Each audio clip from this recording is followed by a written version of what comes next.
কেমন আছেন সবাই? আজ আরও একটি নতুন মুভির এক্সপ্লেনেশন নিয়ে চলে আসলাম। আজ যে তেলুগু মুভিটা এক্সপ্লেন করব তার ভেতরে সাসপেন্স, থ্রিলার এবং অসংখ্য টুইস্ট রয়েছে, তাই এই মুভিটা আশা করি আপনাদের ভালো লাগবে।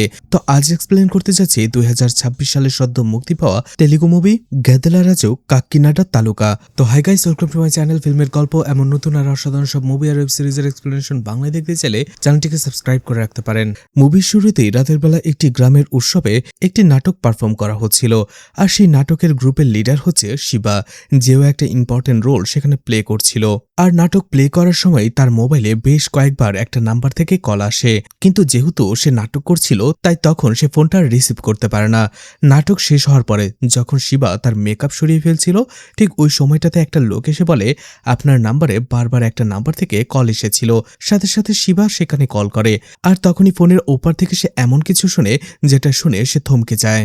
শিবার শকটা কাটিয়ে ওঠে। এরপরেই তার বন্ধুকে নিয়ে একটা জায়গায় তাড়াতাড়ি যেতে শুরু করে। সেখানে মানি বসেছিল। মানিকে দেখেই বোঝা যাচ্ছিল সে প্রচণ্ড ভয় পেয়ে গেছে, কারণ তার পাশেই কাটেলারাজুর মৃতদেহটা পড়েছিল। তার মাথায় আঘাত করে তাকে মেরে ফেলা হয়েছে। শিবা আর তার বন্ধু সেখানে চলে আসে, আর পুরো দৃশ্যটা দেখে পুরোপুরি অবাক হয়ে যায়। মানি শিবাকে রিকোয়েস্ট করে এই পরিস্থিতিতে তাকে যেন সাহায্য করে। তখন তারা তিনজন ভাবে যে কি করে এই পরিস্থিতি থেকে বের হওয়া যায়। আসলে সবাইকে বিশ্বাস করাতে হবে যে এই মানি কাটেলারাজুর সাথেই ছিল, কিন্তু সেও মদ খেয়েই ছিল, অর্থাৎ মাতাল, যার ফলে মানির ওপর থেকে সবার সন্দেহটা ধীরে ধীরে সরে যাবে। আর এই জন্য সেখান থেকে একটা মদের বোতল নিয়ে মানি খেতে শুরু করে। এছাড়া তার গায়েও মদ ছিটিয়ে দেয়। কিন্তু এখানে খুনটা আসলে কে করেছে? খুনটা কি সত্যি মানি করেছে, নাকি এর পেছনেও রয়েছে অন্য কেউ? সেটা গল্প আগানোর সাথে সাথেই আমরা জানতে পারবো। এদিকে তারা তাদের প্ল্যান অনুযায়ী কাজ করে। এছাড়া সেখানে যেসব প্রমাণ ছিল সেগুলোও তারা মিটিয়ে ফেলে, যাতে পুলিশ সন্দেহ করতে না পারে। এরপরেই শিবা কাটেলারাজুর মৃতদেহর দিকে তাকিয়ে থাকে, আর এরপরে মনে মনে ভাবতে থাকে। আর আমাদের ভয়েস ওভারের মাধ্যমে শোনানো হয়। ঘটনা চলে যায় ফ্ল্যাশব্যাকে, যেখানে শিবা বলে একটা সময় এই কাটেলারাজু আর শিবা তারা খুবই কাছের বন্ধু ছিল। আর এই ঘটনা 10 বছর আগের। তখন তারা তাদের এরিয়ারই একেবারে ছোটখাটো পাতি মাস্তান ছিল, কিন্তু তাদের সামনে অপার সম্ভাবনা ছিল বড় গ্যাংস্টার হওয়ার। এটা বুঝতে পেরেছিল কাটেলারাজু, আর এই জন্য সে চাইছিল শুধুমাত্র সে একাই আগে বাড়বে, তার বাকি যে দুই বন্ধু ছিল তাদেরকে সে সাথে নেবে না।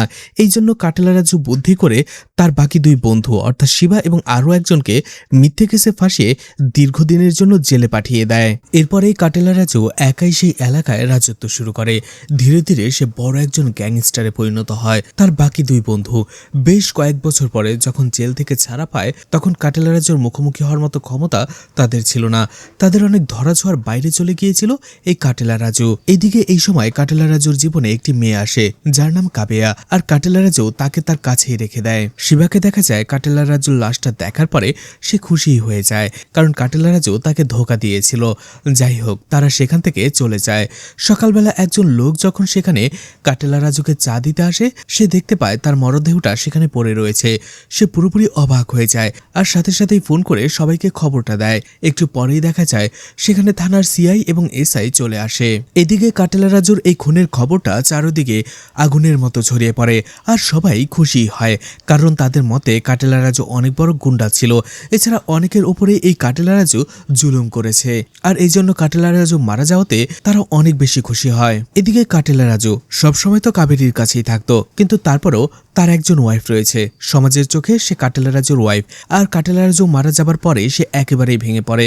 সে সেখানে বসে অদ্ভুত সব কাজ করছিল। এদিকে কাটেলারাজুর একটা ছোট ভাইও ছিল, সুনীল। সুনীল এই সবকিছু সেখানে দেখাশোনা করার দায়িত্ব পেয়েছিল। আর ঠিক তখনই সেখানে শিবা চলে আসে। শিবা সেখানে এসে সুনীলের সাথে কথা বলতে থাকে, আর তার মনে সন্দেহ ঢুকিয়ে দেয়। শিবা সুনীলকে বলে, আমার মনে হয় কাটেলারাজুর মৃত্যুর পেছনে দুর্গার হাত রয়েছে, কারণ কিছুদিন আগের যে ইলেকশনটা ছিল সেই ইলেকশন হবার আগেই কাটেলারাজু আর এই দুর্গার মাঝে অনেক ঝগড়া লেগেছিল। দুজনের মধ্যে অনেক কথা কাটাকাটি ফাইটও হয়েছিল। শিবার এই কথাগুলো সুনীলের মাথার ভেতরে গেঁথে যায়। এদিকে আগের ফ্ল্যাশব্যাক দেখানো হয়, যেখানে কাউন্সিলর নির্বাচিত হওয়ার জন্য দুর্গা পার্টি লিডারের কাছ থেকে টিকিট নেবার অনেক চেষ্টা করেছিল। এইদিকে এই খবরটা যখন রাজু পায়, রাজু সেখানে চলে যায় আর সেখানে যেই দুর্গার সব প্ল্যান ভেস্তে দেয় আর সেখানে দুজনের মধ্যে কথা কাটাকাটি আর হুমকি দেওয়ার মতো ঘটনা ঘটে। এতে দুর্গা অনেক বেশি রেগে যায় আর সেই রাগ থেকেই কাটেলা রাজুকে খুন করার মতো হুমকি দেয়। অন্যদিকে সুনীলও সেখানে ছিল, যে রাজুর পক্ষ হয়ে দুর্গাকে হুমকি দেওয়ার চেষ্টা করে। অর্থাৎ সুনীল ঘটনাস্থলেই ছিল আর এই জন্যই সুনীলের মনে হতে থাকে শিবা যা বলেছে একেবারেই ঠিক, এই দুর্গাই কাটেলা রাজুকে খুন করতে পারে। এদিকে ঘটনা বর্তমানে চলে এসেছিল, যেখানে সেই দুর্গা বারে বসে মদ খাচ্ছিল। মাতাল দুর্গা বলতে থাকে কাটেলা রাজু মারা গেছে, এতে আমি খুশি তো হয়েছি, কিন্তু আমার একটা আফসোসও রয়েছে, সে যদি কাটেলা রাজুকে নিজ হাতে খুন করতে পারত তাহলে তার শান্তি হতো। এরপরে দুর্গা তার লোকদের বলে এই কাটেলা রাজুকে কে খুন করেছে সেই লোকটাকে খুব তাড়াতাড়ি খুঁজে বের করো। কাটেলা রাজুর পরে যদি এই এরিয়াতে সে অনেক বড় গ্যাংস্টার হয়ে যায় তাহলে দুর্গার কি হবে। এরপরেই ঘটনা আবারও ফ্ল্যাশব্যাকে চলে যায়, যেখানে ঋষিকে দেখানো হয়। ঋষি তার পরিবারের একমাত্র ছেলে আর সে খুবই পরিশ্রমী, আর এই পরিশ্রম করে সে তার সংসারের হালটা ধরেছে। ঋষির বাবাও রয়েছে, কিন্তু সে তেমন কোনো কাজ করে না, উল্টো জুয়া খেলে বেড়ায়। আর এই জন্য ঋষি তাকে বলে যে করেই হোক এই জুয়া খেলাটা তাকে ছাড়তেই হবে। ঋষিকে দেখা যায় তার বোনকে কলেজে নামিয়ে দিয়ে আসে। ঋষির ছোট বোন পড়াশোনায় খুবই ভালো ছিল, এই জন্য সে চাইছিল হায়ার স্টাডি করার জন্য। তখন ঋষি তাকে বলে টাকা পয়সা নিয়ে সে যেন কোনো চিন্তা না করে, সে যেন শুধু মনোযোগ দিয়ে পড়াশোনাটা করে, তার হায়ার স্টাডি তার এই ভাই ঋষিই করাবে। আর এতে তার বোন অনেক খুশি হয়ে যায়। এদিকে ঋষিকে দেখা যায় তার এক বন্ধুর গ্যারেজ ছিল, আর বিভিন্ন নষ্ট গাড়িকে সে সেই গ্যারেজে নিয়ে আসতো আর অন্যান্য জায়গার থেকে সেগুলোকে কম টাকায় রিপেয়ার করে দিত, আর এতে অনেকেই খুশি হয়ে যেত। দেখা যায় একজন খুশি হয়ে ঋষিকে বলে তোমার কাজ আমার খুব ভালো লেগেছে, আমি আমার বন্ধুদেরও বলবো যে তোমার এখানে নিয়ে এসে যেন তাদের গাড়িগুলো রিপেয়ার করে। এরপরেই সাত্যাকে দেখানো হয়, এই সাত্যা হসপিটালেই কাজ করে। এছাড়া সাত্যার মনটাও খুব ভালো, সে সবসময় গরিব দুঃখীদের সাহায্য করে। এছাড়া তার যেহেতু মেডিকেল নলেজ ছিল, তাই সে গরিব দুঃখীদের ফ্রিতেই চিকিৎসা দেয় এবং তাদের মেডিসিন লিখে দেয়, আবার অনেক সময় সেটা কিনেও দেয়। আর এই কারণেই এরিয়ার সবাই সাত্যাকে অনেক পছন্দ করত। এদিকে সাত্যার বাবা যখন কাজ করত, একটি ছেলে প্রত্যেক দিন এসে তাকে খাবার দিয়ে যেত। লোকটা সেই ছেলেটাকে জিজ্ঞেস করে তুমি আমাকে ফ্রিতে খাবার কেন দাও? সেই ছেলেটা বলে আপনার মেয়ে সাত্যা পুরো গ্রামের সেবা করে, তাও আবার ফ্রিতে, কারো কাছ থেকে কিছুই নেয় না, তাহলে আপনার সেবা আমরা কেন করতে পারবো না? এতে লোকটা অনেক খুশিই হয়। ছেলেটির নাম ছিল বিজয়, আর আমরা জানতে পারি সাত্যা আর বিজয় একই হাসপাতালে কাজ করে। এছাড়া মনে মনে এই বিজয় সাত্যাকে পছন্দ করে, কিন্তু সাত্যা বিজয়কে পছন্দ করে কিনা সেটা বিজয় এখনও নিশ্চিত না। কিন্তু সাত্যা মাঝে মধ্যেই তার ফিলিংস, তার ভালো লাগা মন্দ লাগাগুলো বিজয়ের সাথে শেয়ার করে। এরপরেই কাটেলা রাজুকে দেখানো হয় যে তার সেই রক্ষিতা বা প্রেমিকা কাবেরীর সাথে রোমান্স করছিল। ঠিক ওই সময়টাতে কাটেলা রাজুর লোকের ছেলে সেখানে চলে আসে। আসলে কাটেলা রাজুর হয়ে যে লোকটা কাজ করতো সে পুলিশের কাছে ধরা পড়েছে, তো সেই লোকটার ছেলে কাটেলা রাজুকে এসে রিকোয়েস্ট করে যেন তার বাবাকে পুলিশের কাছ থেকে ছাড়িয়ে নিয়ে আসা হয়। কাটেলা রাজু যদি তাকে না ছাড়ায় তাহলে তার অনেক দিনের জেল হয়ে যাবে, জেলেই পচে মরবে। এরপরেই কাটেলা রাজু যখন লয়ারের সাথে এই বিষয়ে কথা বলে, লয়ার বলে কেসটা অনেক স্ট্রং, সেই লোকটার জেল থেকে বের হওয়াটা অনেক মুশকিল। তখন রাজু কোনো রকম দয়া মায়া না দেখিয়ে বলে ঠিক আছে, তাহলে ওকে জেলেই পচে মরতে দাও। এতে করে সেই ছেলেটা অনেক কষ্ট পায় আর প্রচন্ড রেগেও যায় রাজুর ওপরে। এদিকে কাবেরী কাটেলা রাজুর মোবাইল চেক করে, আর তখনই তার সন্দেহ হতে শুরু করে, কারণ রাজুর মোবাইলে অন্য মহিলাদেরও SMS ছিল যার সাথে সে চ্যাট করেছিল। আর এগুলো দেখে কাবেরীর মনে হতে থাকে কাটেলা রাজু তাকে ছাড়াও অন্য মহিলাদের সাথে সম্পর্ক রয়েছে, আর তাদের সাথে সে ঘনিষ্ঠও হয়। এরপর এই ঘটনা বর্তমানে চলে আসে। দেখা যায় সিআই সোয়াতি তার হায়ার অফিসারের কাছে আসে ইনভেস্টিগেশন কতটা এগিয়েছে সেটা জানানোর জন্য। সোয়াতি বলে আমরা জানতে পেরেছি যেদিন কাটেলা রাজুর খুন হয় সেদিন সেখানে মানিও ছিল। এরপরেই পুলিশ মানিকে উঠিয়ে নিয়ে আসে পুলিশ স্টেশনে। মানি বলে হ্যাঁ, আমরা সেখানেই মদ খাচ্ছিলাম বসে, কিন্তু কাটেলা রাজু খুন হওয়ার আগে আমি সেখান থেকে চলে এসেছিলাম। কাটেলা রাজু খুনের সাথে তার কোনোই সম্পর্ক নেই। পুলিশ এরপরেই তার ফিঙ্গারপ্রিন্ট এবং যত সমস্ত এভিডেন্স রয়েছে সবকিছু কালেক্ট করে নেয়। ঠিক তখনই দেখা যায় থানায় সুনীল চলে আসে, রাজুর ভাই, আর সুনীল সেখানে মানিকে ছেড়ে দিতে বলে। এরপরে সুনীল মানিকে একটা জায়গায় নিয়ে আসে আর সেখানে তাকে অনেক আদর আপ্যায়ন করে। এরপরে সুনীল বলে তুমি যেমন কাটেলা রাজুর অ্যাসিস্ট্যান্ট ছিলে ঠিক একই রকম ভাবে এখন থেকে তুমি আমার অ্যাসিস্ট্যান্ট। আর একটা কথা বলো তো, ভাইয়ের খুনির কোনো খোঁজ পেলে এখনো? কিন্তু মানি বলে না, সেই বিষয়ে কিছুই জানে না, কিন্তু আমরা তো জানি খুন হবার পরেও মানি সেখানেই ছিল, আর মানি নিশ্চয়ই কিছু না কিছু জানে, কিন্তু সেটা সে লুকাচ্ছে। সুনীলের কাছ থেকে ছাড়া ছাড়া পাওয়ার পরপরই সে চলে আসে শিবার কাছে। অন্যদিকে শিবা মানিকে টাকা দিতে থাকে যাতে মানি সেই রাতের ঘটনা অন্য কাউকে না বলে ফেলে, কিন্তু শিবা এটা কেন করছে সেটা আমরা পরে জানতে পারবো। এদিকে শিবা দেখা যায় ফিশ মার্কেটে চলে যায় আর সেখানে লোকদের সাথে কথা বলতে থাকে। কথায় কথায় কাটেলা রাজুর খুনের ব্যাপারটা উঠায় আর এরপরে শিবা সেই লোকদের মাঝে কথা ছড়িয়ে দেয় যে কাটেলা রাজুর অনেক শত্রু ছিল, নিশ্চয়ই কেউ না কেউ খুন করে ফেলেছে। শিবাকে শুধু সেখানেই নয়, দেখা যায় বিভিন্ন জায়গায়, বাস স্ট্যান্ড, দোকান পাট, সব জায়গায় সেখানে যায় এক এক রকম কথা বলে। কাটেলা রাজুর খুনের মোড়টা এক এক দিকে ঘুরিয়ে নিতে থাকে যাতে করে মানুষ কনফিউজড হয়ে যায়।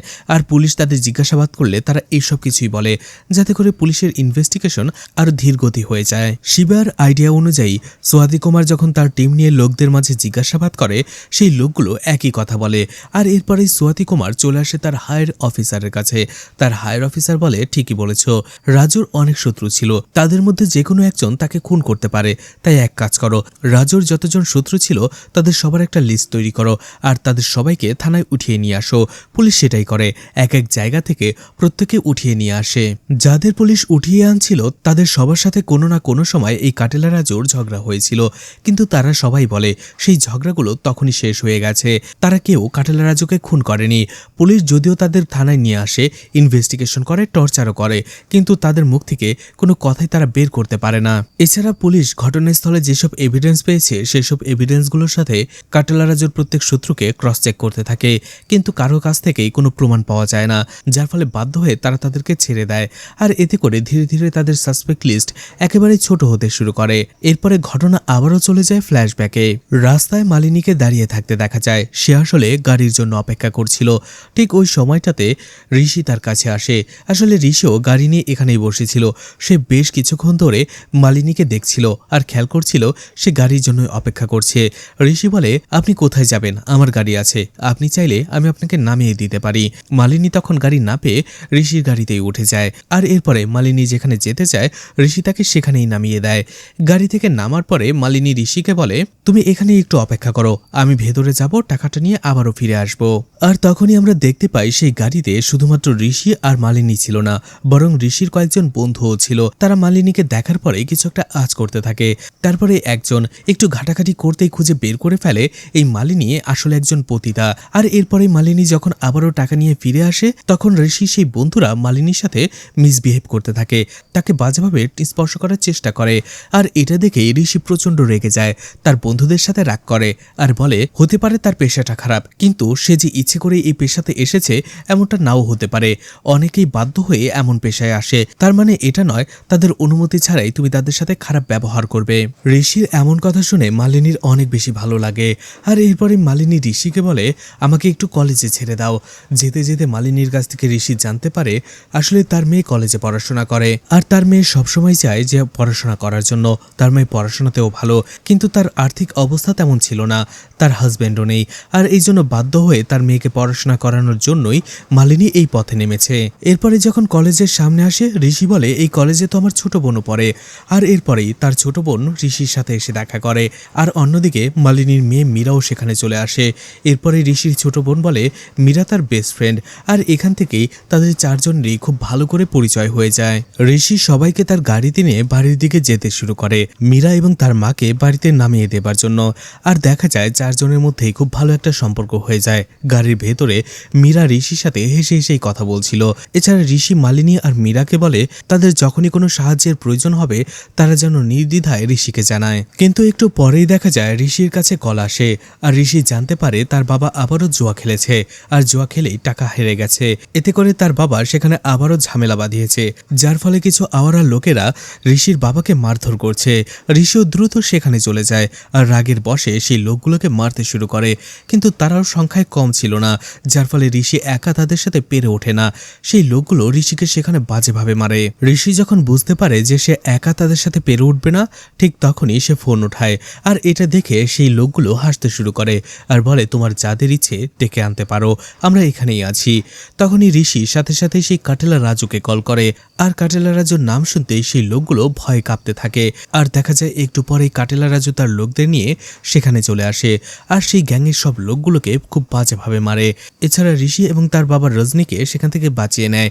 আর সেখান থেকেই আমরা একটা বড় টুইস্ট জানতে পারি, ঋষির বাবা রাজনী হচ্ছে কাটেলা কাটেলা রাজু আর শিবার তৃতীয় বন্ধু, অর্থাৎ এই রাজনী আর শিবাকেই কাটেলা রাজু ধোকা দিয়ে জেলে পাঠিয়ে দিয়েছিল। আর সেই বন্ধুত্বের খাতিরেই কাটেলা রাজু রাজনীর কাজকে বাঁচিয়েছে। এছাড়া এই কাটেলা রাজু ঋষিকে অনেক বেশি পছন্দ, এই জন্য ঋষি যখনই কোনো সাহায্যের প্রয়োজন হয় কাটেলা রাজু নির্দ্বিধায় সেটা করে দেয়। কিন্তু যাবার আগে কাটেলা রাজু রাজনীকে বলে সে যেন আর কখনো জুয়া না খেলে, যদি খেলে তাহলে এর ফল ভালো হবে না। এদিকে সেই মানিকে দেখানো হয় যে অটো চালিয়ে যাচ্ছিল, কিন্তু রাস্তায় যখনই সে থুতু ফেলে দুর্ঘটনাবশত সেই থুতু রাস্তায় এক পথচারীর গায়ে পড়ে, যে লোকটা প্রচন্ড রেগে যায়।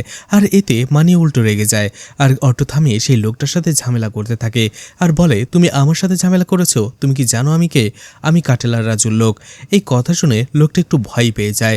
দেখা যায় কাটেলা রাজুর হয়ে যে কাজ করত এমনই একজন লোক মানিকে দেখে ফেলে এবং সে যে কাটেলা রাজুর নাম ব্যবহার করছে এটাও শুনে ফেলে। তখনই সেই লোকটা সেখানে চলে আসে আর মানিকে বলে, যখন তখন এভাবে কাটেলা রাজুর নাম ব্যবহার করবে না।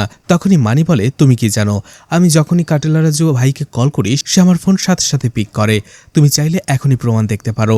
তুমি প্রথমে কল দেবে, তারপরে আমি কল দেব, দেখবো কার কল রিসিভ করে। এটি শুনে সেই লোকটাও রাজি হয়ে যায় আর দুজনেই কাটেলা রাজুকে কল করে। দেখা যায় প্রথমবার যখন সেই লোকটা কল করে কাটেলা রাজু রিসিভ করে না, কিন্তু দ্বিতীয়বার যখন কল করে মানি সাথে সাথে সেই কলটা রিসিভ করে আর এতে সেই লোকটাও একটু অবাক হয়ে যায়। এদিকে সেই লোকটা যখন কাটেলা রাজুকে মানির ব্যাপারে বলে তখন কাটেলা রাজু রাগের পরিবর্তে উল্টো বলে, ওকে আমার সাথে রেখেছি যাতে ওর বিপদে আপদে আমার নাম ব্যবহার করতে পারে। এদিকে আবারও কাবেরী তার কাছে আসে, অর্থাৎ কাটেলা রাজুর গার্লফ্রেন্ড, এবং সেই মহিলাদের ব্যাপারে এবং সেই মেসেজগুলোর ব্যাপারে জিজ্ঞাসাবাদ করে। এদিকে কাটেলা রাজু তখন কাবেরীর সাথে ঘনিষ্ঠ হতে চেয়েছিল, কিন্তু ওই সময়টাতে কাবেরী এইসব কথা তোলে, যার ফলে কাটেলা রাজুর মেজাজ খারাপ হয়ে যায়। আর কাটেলা রাজুর মুড খারাপ হয়ে যাওয়াতে সে কথাগুলো অন্যদিকে ঘুরিয়ে ফেলে। এদিকে বিজয় আর সাত্যাকে দেখানো হয়। সাত্য অবশেষে তার মনের কথা বলেই ফেলেছে আর তাদের ভালোবাসার গল্প শুরু হয়ে গিয়েছিল। তারা একটা জায়গায় বসে নিরিবিলি সময় পার করছিল আর সেখানেই তারা কথা বলছিল যে তারা কবে বিয়ে করে নেবে। তারা তাদের বিয়ের স্বপ্ন দেখছিল, কিন্তু এদিকে ঘটেছিল আরও এক অঘটন। জানা যায় অনেক আগে সাত্যার বাবা কাটেলা রাজুর থেকে টাকা ধার নিয়েছিল, কিন্তু সেটা শোধ করতে পারেনি। সেই টাকাটা সুদে আসলে এখন অনেক হয়ে গেছে আর কাটেলা রাজু চাইছিল সেই পুরো টাকাটা তাকে দিয়ে দেওয়ার জন্য, কিন্তু সাত্যার বাবার সামর্থ্য ছিল না এত টাকা একবার পরিশোধ করবে। তখনই কাটেলা রাজু বলে তাকে একটা সময় দেওয়া হবে, এর মধ্যে যদি সেই টাকাটা সে পরিশোধ করতে না পারে তাহলে কাটেলা রাজু তাদের বাড়িঘর লিখে নেবে। তখন তারা রিকোয়েস্ট করে যে এমনটা না করতে, কারণ এটা করলে তারা পথে বসে পড়বে। তখন কাটেলা রাজু এর থেকে বাজে আরও একটা অফার দেয়। কাটেলা রাজু বলে, তোমার মেয়ে সাত্যাকে অনেক ছোট থাকতে দেখেছিলাম, এখন নিশ্চয়ই সে প্রাপ্তবয়স্ক হয়ে গেছে, বিয়ের উপযুক্ত হয়ে গেছে। এক কাজ করো, ওকে আমার সাথে বিয়ে দিয়ে দাও, তোমাকে আর একটা টাকাও দিতে হবে না। এটা শুনে সাত্যার বাবা ভেতর থেকে একেবারেই ভেঙে যায়। তার ইচ্ছে করছিল কাটেলা রাজুকে সেখানেই খুন করে ফেলতে, কিন্তু কাটেলা রাজুর সামনে কিছু বলার তার কোনো সাহসই ছিল না। তখনই সেখানে বিজয় চলে আসে সাত্যাকে নামিয়ে দেবার জন্য। কাটেলা রাজু সাত্যাকে দেখার পরপরই তার কাছে যায় এবং সরাসরি তার রূপের প্রশংসা করতে থাকে আর নির্লজ্জের মতো বলে, আমি যদি বিয়ে করি তাহলে তো তোমাকেই করব, আর তোমার যদি বিয়ে হয় সেটাও আমার সাথেই হবে। এটা শুনে সাত্যা প্রচন্ড রাগ হয়, কিন্তু তারপরও সে নিজের রাগকে কন্ট্রোল করে। এদিকে কাটেলা রাজু দেখেছিল যে বিজয়ের সাথে সাত্য এসেছিল, এই জন্য কাটেলা রাজু বিজয়কে বলে, যদি বন্ধু হিসেবে থাকো তাহলে ভালো কথা, কিন্তু এর বেশি আগাতে চাইলে তুমি তোমার জীবন নিয়ে ফিরতে পারবে না। কাটেলা রাজু এরপরেই সেখান থেকে চলে যায়। এদিকে বিজয় প্রচন্ড রেগে যায়। সে সাত্য আর তার পরিবারের সাথে কথা বলে আর বলে, তোমাদের অবশ্যই পুলিশে কমপ্লেন করা দরকার। কিন্তু সাত্যার বাবা সাত্য আর বিজয়কে শান্ত করে আর বলে, এটা যদি কাটেলা রাজু জানতে পারে তাহলে আমাদের সবাইকে মেরে ফেলবে, তাই অন্য কোনো এক ব্যবস্থা করতে হবে। এরপরে ঘটনা বর্তমানে চলে আসে, যেখানে দেখা যায় শিবা তার কাজ করেই যাচ্ছিল। সে বিভিন্ন লোকের আড্ডায় বসতো, কথায় কথায় কাটেলা রাজুর খুনের ব্যাপারটা তুলতো আর বলতো তার অনেক শত্রু রয়েছে, এ খুন করতে পারে, সে খুন করতে পারে, এর সাথে ঝগড়া হয়েছিল, ওর সাথে মারামারি হয়েছিল। আর সেই সব লোকেরাও সেই কথাগুলো তাদের মাথায় গেঁথে রাখতো। এদিকে দেখা যায় সুনীল আর পুলিশ দুজনে দুই দিক থেকে এই খুনের ইনভেস্টিগেশন করে চলছিল।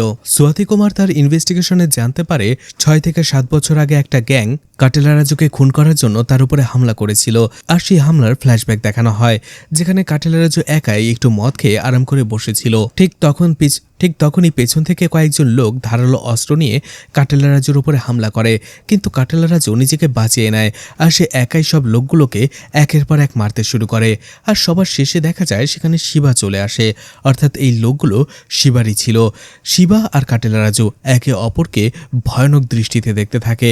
এরপরে কি হয়েছিল সেটা আমাদের পরে দেখানো হবে।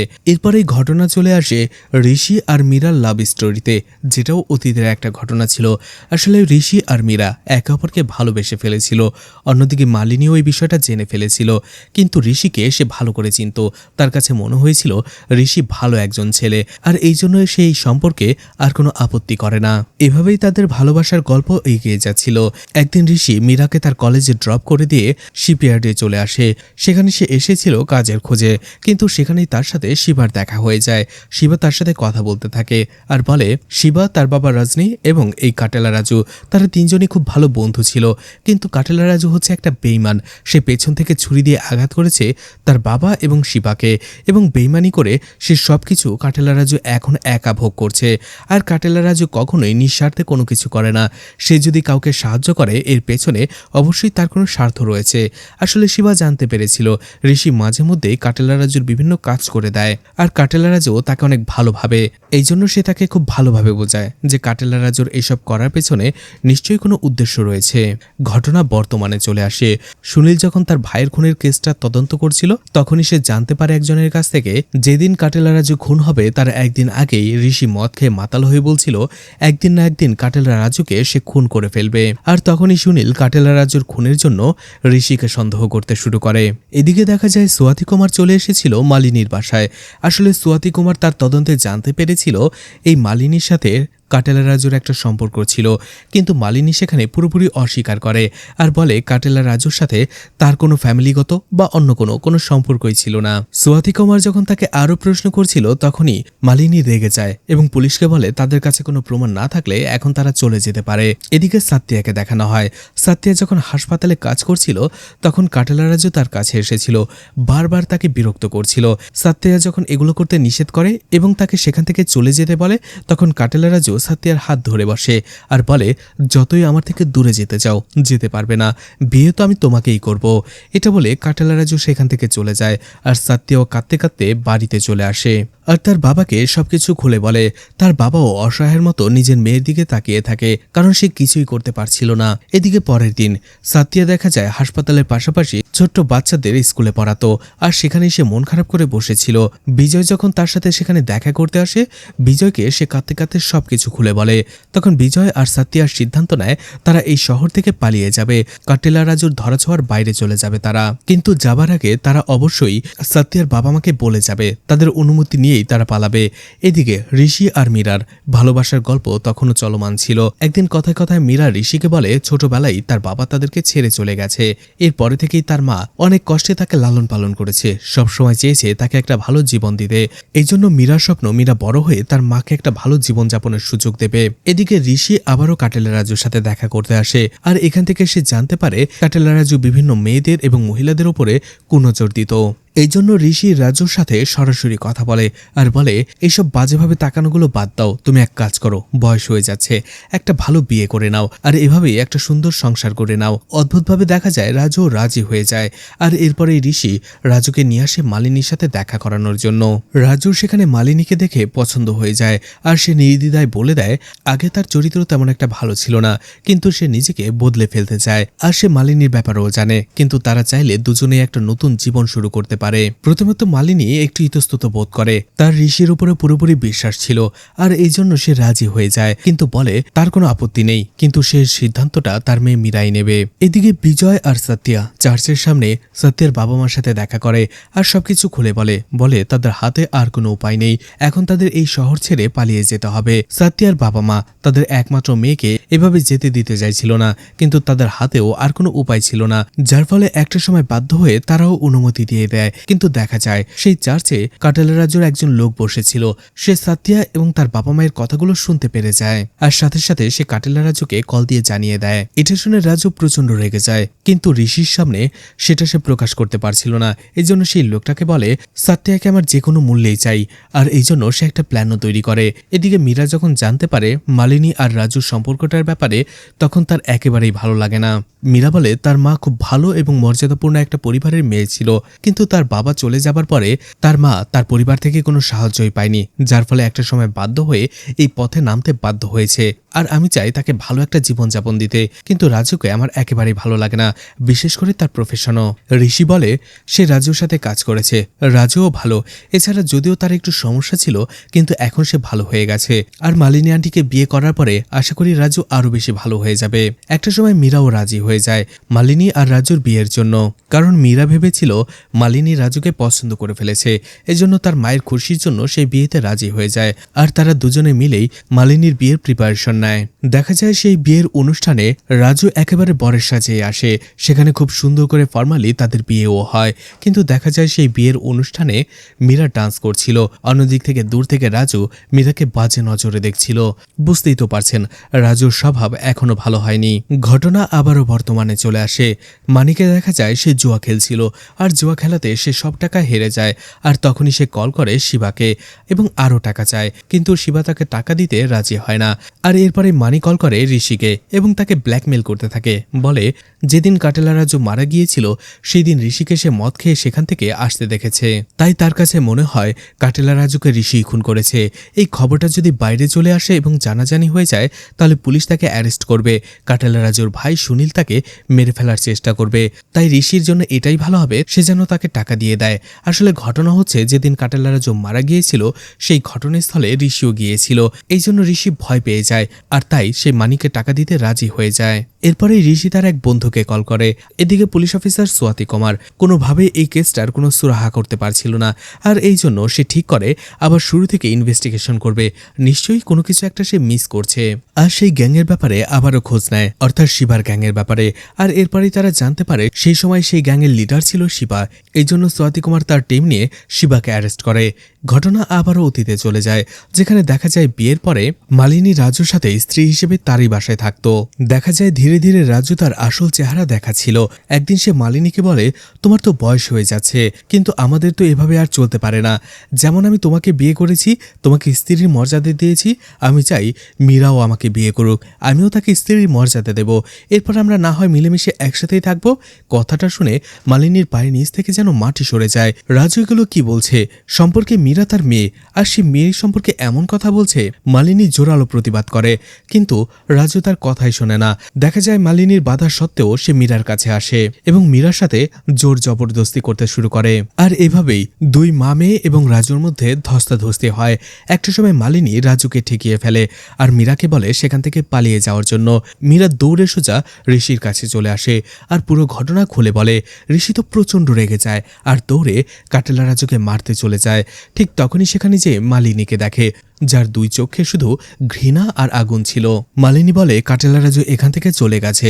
ঋষি তার কাছে চলে যায় এবং তাকে খুব বাজেভাবে বকাঝকা করে আর বলে তুমি মানুষ না, তুমি জানোয়ার। আমি ভেবেছিলাম আমি তোমাকে ভালো করে ফেলেছি, আর সেটাই ছিল আমার জীবনের সবথেকে বড় ভুল। কাটেলা রাজুও বলে আমি এমনই, আর তুমি আমাকে কিছুই করতে পারবে না, আর তোমার মতো একটা ছেলের কথা আমি বদলাবো কেন?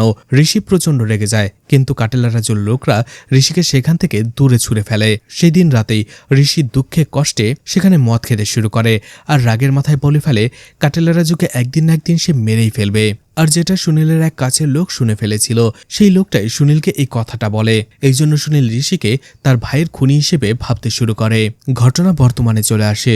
শিবাকে পুলিশ কাস্টডিতে নেওয়া হয়েছিল, আর সেখানে সে সব স্বীকার করে নেয়। বলে হ্যাঁ, 6 বছর আগে সে একটা গ্যাং তৈরি করেছিল, আর সেই গ্যাংটাই কাটেলা রাজুকে খুন করার জন্য গিয়েছিল। কিন্তু কাটেলা রাজু সেখানে একাই সবাইকে মেরে তাড়িয়ে দিয়েছিল। আর সবার শেষে শিবা আর রাজু মুখোমুখি হয়ে দাঁড়িয়েছিল, কিন্তু শিবা জানতো সে কাটেলা রাজুর সাথে পারবে না।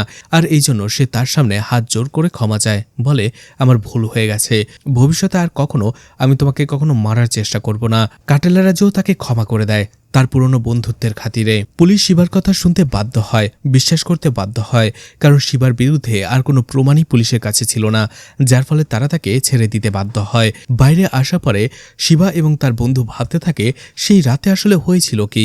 এদিকে ঋষি যখন মানির ব্ল্যাকমেইলিং নিয়ে অনেক পেরেশানির মধ্যে ছিল, ঠিক তখনই তার সেই রাতের কথা মনে পড়ে।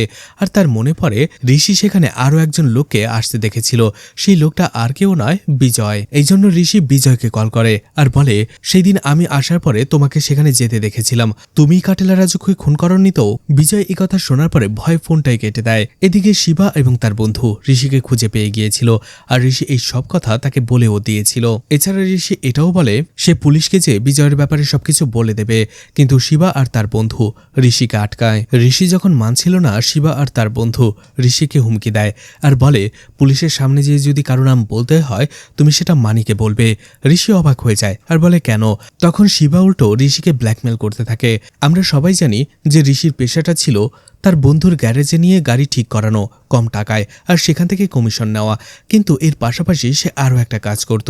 আসলে যেসব গাড়িগুলো সে নিয়ে যেত, সেসব গাড়িগুলো থেকে বিভিন্ন দামি দামি পার্টস সে খুলে রাখত আর পুরাতন পার্টসগুলো ফিট করে দিত, আর সেগুলো সে বিক্রি করত চোরাই মাল হিসেবে। শিবা বলে, পুলিশকে যদি সে এইসব কিছু বলে দেয় তাহলে ঋষির জেল হয়ে যাবে, তাই তার কথা মতো মানির নাম বলতে হবে। যার ফলে ঋষি বাধ্য হয়ে পুলিশ স্টেশনে চলে যায়, আর সেখানে যাবার পরে বলে তার সাথে রাজুর সাথে ঝগড়া হয়েছিল, এই জন্য মদ খেয়ে সে রাজুর কাছে গিয়েছিল রাতের বেলা। কিন্তু যাবার পরেই দেখে রাজুকে আগেই কেউ খুন করে ফেলেছে, আর সে যখনই গিয়েছিল তার একটু আগেই সে মানিকে সেখান থেকে বের হতে দেখেছিল। এই জন্য তার কাছে মনে হয় কাটেলা রাজুকে মানিই খুন করেছে। আর তখনই পুলিশ জানতে পারে ঘটনাস্থলে মানির ফিঙ্গারপ্রিন্টও পাওয়া গেছে। আর এখান থেকে আমরা বুঝতে পারি এই পুরো প্ল্যানটাই আসলে শিবার ছিল। সেই রাতের পরে থেকে মানি উল্টো শিবাকে ব্ল্যাকমেল করছিল, বারবার টাকা দিতে চাইছিল। এই জন্য মানিকে ফাঁসিয়ে দেবার জন্য ক্রাইম সিনে শিবা মানির ফিঙ্গারপ্রিন্ট ছেড়ে রেখে এসেছিল। আর এরপরে পুলিশ যখন সেটা ক্রস চেক করে সেটা ম্যাচ হয়ে যায়। এই জন্য পুলিশ যেয়ে তাকে ধরে ফেলে, কিন্তু পুলিশ টর্চার করার পরেও সে বলে সে খুনটা করেনি। আর তখনই আমরা জানতে পারি যে রাতে কাটেলা রাজুর খুন হয়েছিল সেই রাতে তাকে বারবার ফোন করেছিল আর কেউ নয়, বিজয়। আর এই বিজয় হচ্ছে শিবারই ছেলে। আসলে কাটেলা রাজুকে বিজয় খুন করেছিল। শিবা যে বিজয়কে একটা চর মেরে বসে আর বলে, তুমি এটা কি করেছো আর মানিকে এখানে কেন নিয়ে এসেছো? তখনই বিজয় বলতে থাকে আসলে কি হয়েছে। আসলে বিজয় আর সাতিয়া শহর ছেড়ে পালিয়ে যেতে চেয়েছিল, কিন্তু রাজুর লোকেরা তাদের কোনোভাবেই যেতে দেয়নি, যার ফলে বাধ্য হয়ে তারা সেই শহরেই ছিল। রাজু একদিন দেখতে পায় বিজয় আর মানি একসাথেই বসে কথা বলছে। তখনই রাজু কল করে মানিকে আর জিজ্ঞেস করে, তোমার পাশে যে রয়েছে সেটাকে?